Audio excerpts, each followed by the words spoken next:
Hello, friends. This is Dave Hurwitz, executive editor at ClassicsToday.com, still coming to you from the overflow room. I want to talk to you a little bit about road music, stuff to listen to in the car when you've got a couple hours to kill and you want to stay awake and alert and have an enjoyable ride and get yourself in a really good frame of mind for whatever you're heading towards. It could be something dismal, it could be something joyous, but one way or another, you want to be at your best, and music can help you get there. And I went way back when I was writing for High Fidelity magazine and Opus and Schwann and all those other, back when they had magazines. Remember magazines? You remember those were like print objects that had words in them and articles and things. I wrote an article about how to drive cross country with music. And it was my selection because I had to do it a few times going back and forth to Stanford in California. And I had a cassette. In those days we had a car cassette player. And I picked out stuff that got me all the way across country. And what I remember most vividly is that the perfect thing to get you through Nebraska is Wagner's Ring, because it takes exactly 14 hours basically to drive through Nebraska. And it's perfect. If you've always wanted to listen to the Ring but never can find time, drive through Nebraska. Not only does the Ring get you there, it actually lasts the right amount of hours, but it makes Nebraska seem interesting by comparison. Nothing against Nebraska, folks, but it really is something when you're on the road and you see a sign that says, Lincoln 300 miles, and you can see it on the horizon. It's like right there. It's so flat, it doesn't even follow the curvature of the earth. But that's another subject. Totally another subject. There's a lot of music you can play that I think is diverting and attractive and enlivening, and that won't make you crazy, because some of you may realize when we started the Scarlatti Sonata escapade, I started that out driving from Connecticut to New York, listening to all 30 of Scarlatti's published esercizi, the first 30 Scarlatti sonatas. And by the time I got there, I was a nervous wreck. It was absolutely the wrong choice. It will make you crazy. Do not listen to 30 Scarlatti sonatas in a row in your car. That was the lesson I learned. So then I got to thinking, since I'm back and forth all the time, I wanted to say, what should I be playing?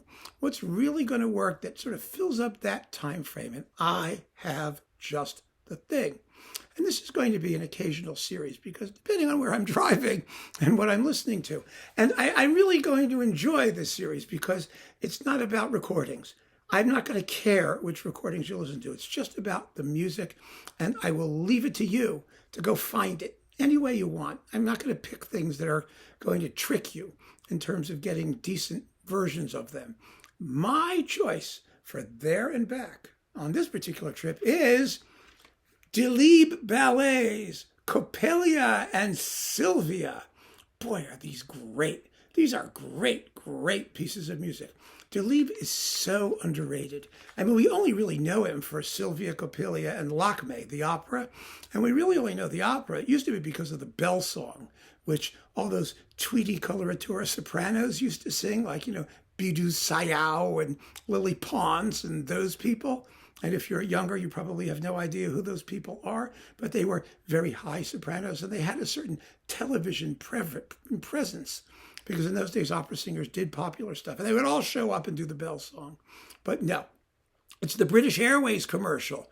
Remember that? The duet, the flower duet from Lakmé. The one that goes...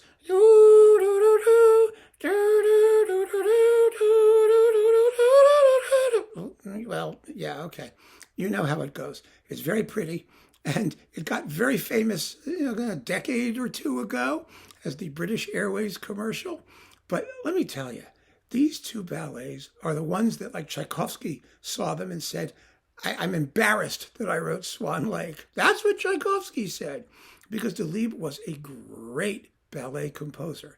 He was able to write music that was danceable, tuneful, graphically vivid, that let you feel movement and stuff going on, but also never cheap or trashy or vulgar. It wasn't just music that was there to accompany the dancers on the stage and that sounded like awful if someone wasn't dancing to it. It really holds its own by itself.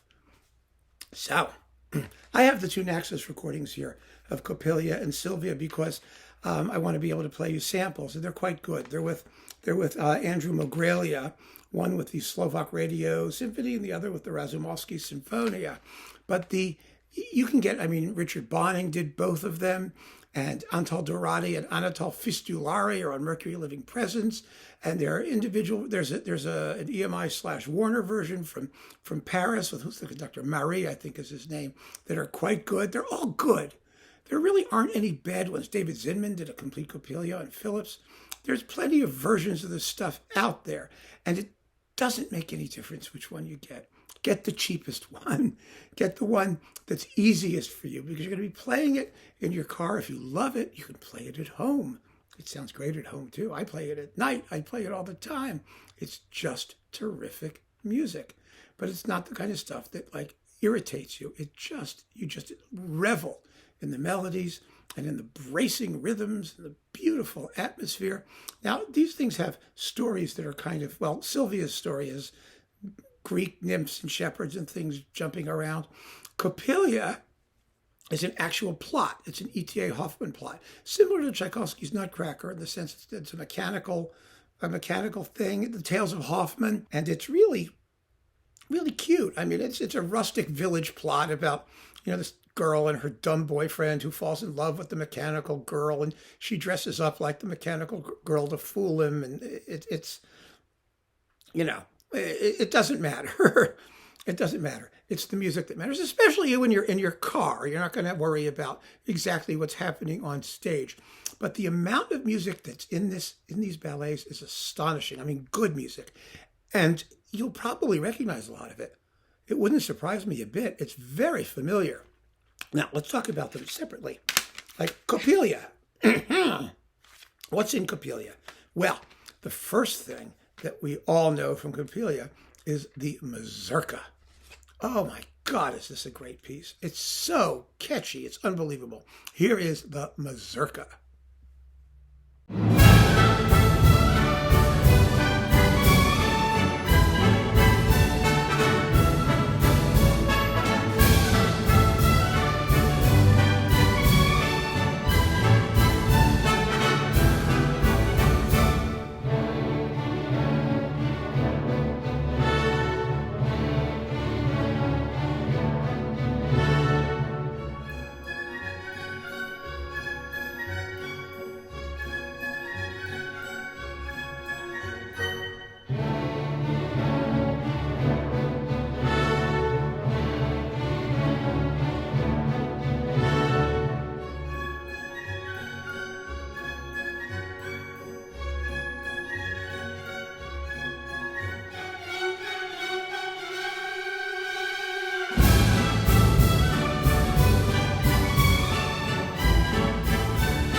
Love that. I just love that. I think the tune, it gets into your head. You can't get it out. It's fabulously written.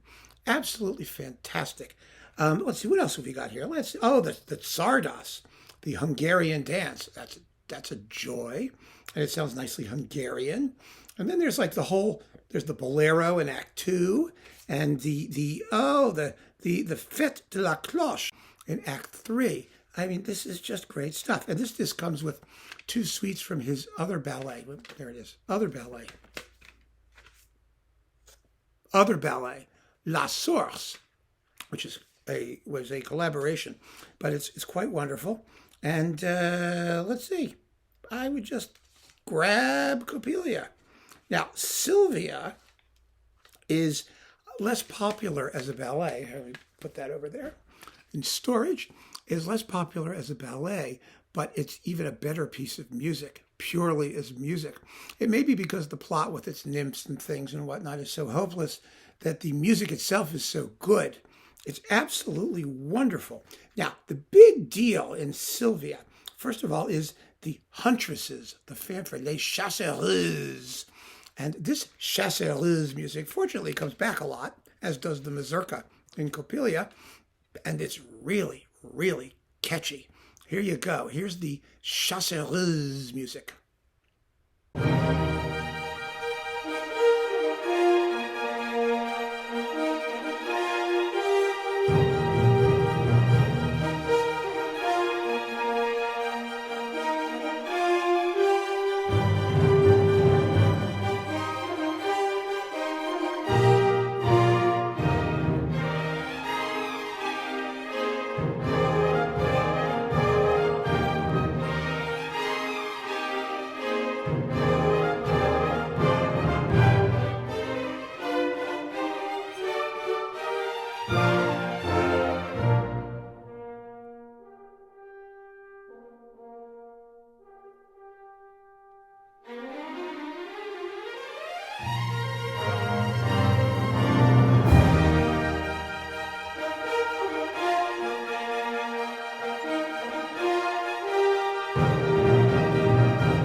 Yeah. How do you like them chasseurs? There may be a slight resemblance to something you're familiar with, the Ride of the Valkyries. Wagner came first, and Delibes was a big Wagner fan. And it kind of sounds like the Ride of the Valkyries without the pomposity, if you know what I mean. It has that lightness, and it's that same sort of swinging rhythm and all of that stuff, but somehow it's not quite as hefty. You don't see, you see like sort of lithe French chasseurs with their bows and arrows and running through the forest instead of giant housefrau's with, winged helmets and a brass bra and a giant spear, There's no Hoya to hoeing here. And then also you get, in this one, you have all kinds of other stuff. There is a fantastic little number that you probably have heard, and you may not even know where it comes from. It's the pizzicato number. It's just pizzicato. Here it is. Listen to this. You'll know it. You know it. We all know it. We just don't know where it comes from. It's fascinating.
And there's a final march with a trumpet call and brass harmonization that sounds so Russian, you will think Tchaikovsky and Rimsky-Korsakov borrowed everything from this particular movement. And they may have, because this was composed in 1876, right after Tchaikovsky did Swan Lake. But Rimsky, for sure, knew this work very, very, very well, because Delibes was a master of orchestration.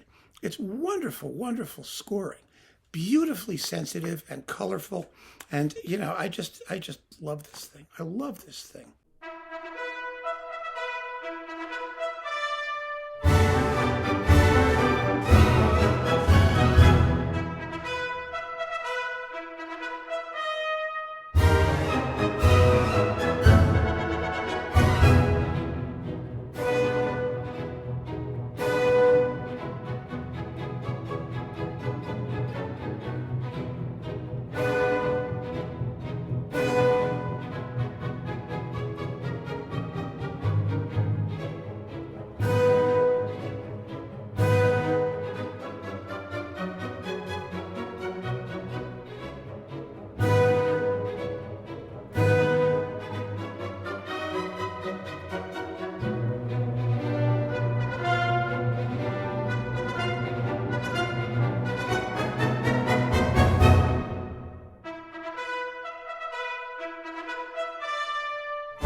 Incredibly, incredibly beautiful music. And the wonderful thing about it, not the least of its charms, wait a minute, put that in storage, is this. It takes about an hour and a half, an hour and 40, hour and 45 minutes each way. So you can play Coppélia one way and Sylvia on the way home, or Sylvia on the way over and Coppélia on the way home. However you want to do it. Don't give up on Léo Delibes. He is a major, major guy and a terribly neglected name in 19th century romantic music. He deserves respect. He deserves to be listened to. And there is no shame in doing it while you're on the road. So keep on listening, folks. Thanks for joining me. Take care.